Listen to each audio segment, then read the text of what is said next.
Hello everyone, আমি আজকে বিকালে চলে আসলাম ঘুগনি বানাতে। তোমাদের আজকে একটু ঘুগনি বানাই দেখাই। আমি বিকালে আজকে ঘুগনি খাওয়ার খুব মন করছিল জানো তো।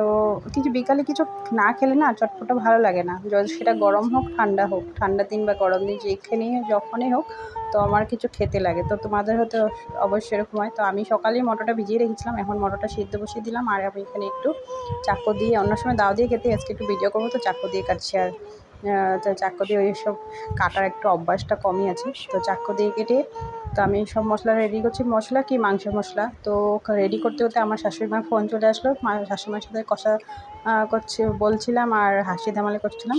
আর করতে করতে আমার মাংস বলে মানে মশলাটাও রেডি করছিলাম। মশলা তো মাংসে যা যা দেয় সেরকমই মশলা, আদা রসুন পেঁয়াজ জিরার গুঁড়ো ধনা গুঁড়ো এইসব সব রেডি করে তারপর আমি ঘুগনিটা বানাবো। তো ফোন করা হয়ে গেল, তারপর আমি না আমি ফটাফট বানিয়ে নিই, একটু দেরি হয়ে গেছে।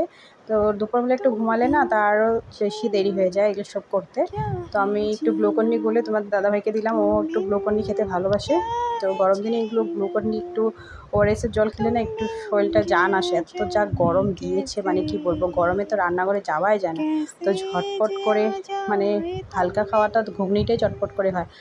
আর মানে বেশি রকম খাওয়াও মানে ভয় লাগে যে বেশি ঝাল মশলা খেলেও কিছু আবার পেটের গন্ডগোল হয়ে যায় নাকি। তো এই করতে করতে মশলাটাও রেডি করে নিলাম। আমার ছোটো বাটিটা, মিক্সি বাটিটা একদম খারাপ হয়ে গেছে। এত জলদি খারাপ হয় মিক্সি বাটি, মানে কি বলবো। তো আমার মটরটা যে কথা বলতে বলতে বেশি সিদ্ধ হয়ে গেছে। তো যাই হোক, তারপর আমি পুরো কড়াই বসিয়ে দিলাম। দেখো সব জোগাড়পাতি নিয়ে নিচ্ছি আর তেল দিয়ে দিলাম। আমি তেলের মধ্যে একটু গোটা জিরা দিয়ে দিচ্ছি। আর এখানে আমি মশলাটা দিয়ে দিব। তোমরা কীভাবে ঘুগনি করে খাওয়া যায় না, আমার ঘুগনি তো আমি ঝটপট করে এভাবে বানাই। তো দেখো আমি ঘুগনিটা বসিয়ে আমি এদিকে চলে আসলাম একটু মুখ ধুতে, নিজে ফ্রেশ হতে। তো ঘুমের থেকে উঠে আমি চলে গেছিলাম ডাইরেক্ট রান্নাঘরে।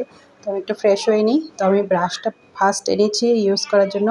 তো কেমন লাগে মানে মুখে অনেক লেত্রা জমে যায়, আমি তো স্ক্রাব সেভাবে করি না। তো একটু ইউজ করার জন্য এটা এনেছি। তো মুখ সুখ ধুয়ে তারপর আবার যাবো রান্নাঘরে। তো মুখ না ধুলে না একটু ফ্রেশ ফ্রেশ ফিল হচ্ছিলো না, ঘুম ঘুম লাগছিলো মুখটা। তো মুখ সুখ ধুয়ে ফ্রেশ হয়ে তারপর আবার যাবো আমি রান্নাঘরে। দেখো বউরা যতই যা হোক নিজের যত্ন করতে কিন্তু ভুলে যায়, কিন্তু না, নিজের যত্ন করতে হয় আবার ঘরের কাজও করতে হয়, কিন্তু ওইটা হয় না। ঘরের কাজ সংসার সব সামনে সামনে নিজেই আস্তে আস্তে সব চেহারাপাতি সব কিন্তু খারাপ হয়ে যায় দেখবে একদম।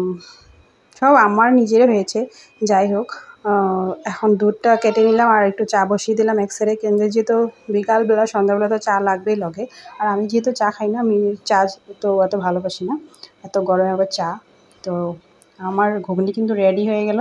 আর এখন আমি ঘুগনিটা বেড়ে দাদাকে দিয়ে দিচ্ছি। এখন আমার জন্য আমি এটাকে নিজের জন্য রেডি করে নিচ্ছি। আমি ঘুগনির উপরে পেঁয়াজ দিয়ে খেয়ে আমার যে দারুণ লাগে, আর একটু শসা হলে তো জমে যায়। ঘুগনিটা তো দারুণ হয়েছিল না, কি বলবো মানে